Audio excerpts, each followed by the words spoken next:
Bismillahirrahmanirrahim. Assalamu alaikum, dear viewers. Welcome to another session of Riyaz Career Advisory Committee.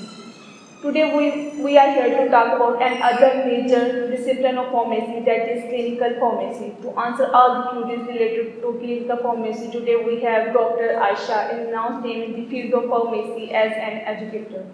First of all, I warmly welcome you, Dr. Aisha. Thank you. Ma'am, please tell us about clinical pharmacy.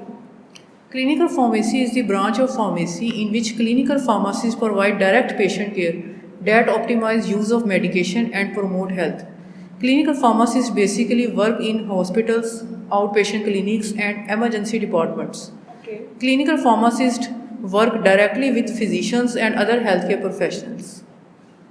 Now, what are the basic responsibilities of clinical pharmacist in our society? Clinical pharmacist hospital में dose calculate करता है children और adult की उनकी as और body weight के लिहाज से, क्योंकि चिल्ड्रन और अडल्ट में डोज का डिफरेंस है। अगर चिल्ड्रन और अडल्ट में डोज को सेम दिया जाए तो उसकी वजह से ज़्यादा टॉक्सिसिटी के चांसेस, एडवर्स ड्रग रिएक्शंस के चांसेस होते हैं। इस वजह से डोज कैलकुलेट की जाती है प्रॉपर वे से उनकी एज और बॉडी वेट के लिहाज से। Dose is very important factor, इसलिए रीनल इम्पेयरमेंट पेशेंट और हिपैटिक इम्पेयरमेंट पेशेंट्स में भी डोज कैलकुलेट की जाती है। अगर कोई पेशेंट आपके पास आ रहा है जिसका लीवर प्रॉपर तरीके से फंक्शन नहीं कर रहा, तो उसमें भी डोज रिड्यूस की जाएगी, एडजस्ट की जाएगी according to the condition of the patient. Liver major organ है बॉडी का जहाँ पे ड्रग की मेटाबॉलिज्म होती है। अगर ड्रग की मेटाबॉलिज्म नहीं होगी, ड्रग ज़्यादा देर तक बॉडी में रहेगी और उसकी वजह से टॉक्सिसिटी और एडवर्स ड्रग रिएक्शंस होंगे। इसी तरह रीनल इम्पेयरमेंट पेशेंट्स में भी डोज कैलकुलेट की जाती है, क्योंकि किडनी मेजर ऑर्गन है ड्रग की एलिमिनेशन के लिए। अगर ड्रग एलिमिनेट नहीं होगी, बॉडी से नहीं निकलेगी, तो ड्रग बॉडी के अंदर ही ज़्यादा देर तक रहेगी। उसके चांसेस होंगे कि ज़्यादा से ज़्यादा टॉक्सिसिटी कॉज करे और एडवर्स ड्रग रिएक्शंस की। इस वजह से हिपैटिक और रीनल इम्पेयरमेंट पेशेंट्स जिनमें लीवर और किडनी प्रॉपर तरीके से फंक्शन नहीं कर रहा, उनमें डोज को एडजस्ट किया जाए। ये फार्मासिस्ट की ही रिस्पॉन्सिबिलिटी है। Okay. Ma'am, as you talk about drug interactions, ma'am, tell us what are drug interaction and how they differ from food and drug interactions. Yes, drug interactions इस तरह से होते हैं कि अगर एक प्रेस्क्रिप्शन आई है, फार्मासिस्ट उसको रिव्यू करेगा। अगर उसमें 2 या 2 से ज़्यादा मेडिसिन है और उन 2 ड्रग्स के आपस में ड्रग इंटरेक्शन है, तो उसको फार्मासिस्ट रिड्यूस करेगा। उसके लिए उन दोनों ड्रग्स को इंटरवल के बाद दिया जाएगा कि एक ड्रग को दूसरी ड्रग के साथ फ़ौरन कॉम्बिनेशन में दे रहे हैं तो उसको फ़ौरन ना एडमिनिस्टर किया जाए। उसके लिए 2 घंटे का इंटरवल रखा जाए या 4 घंटे का इंटरवल रखा जाए, ताकि पेशेंट्स के अंदर उसके एडवर्स ड्रग रिएक्शंस अगर ना हो। इसी तरह अगर एक ड्रग है ओमिप्राजोल, इस ड्रग का इंटरेक्शन होता है एरिथ्रोमाइसिन एंटीबायोटिक के साथ, तो आप इसको एंटीबायोटिक कोई अल्टरनेटिव उसके लिए दे सकते हैं और उसके लिए आप उसको डिफरेंट सिनेरियो से दे सकते हैं। अब ओमिप्राजोल एक ऐसी ड्रग है जो लीवर में एंजाइम साइटोक्रोम P450 उसको इंड्यूस कर देती है।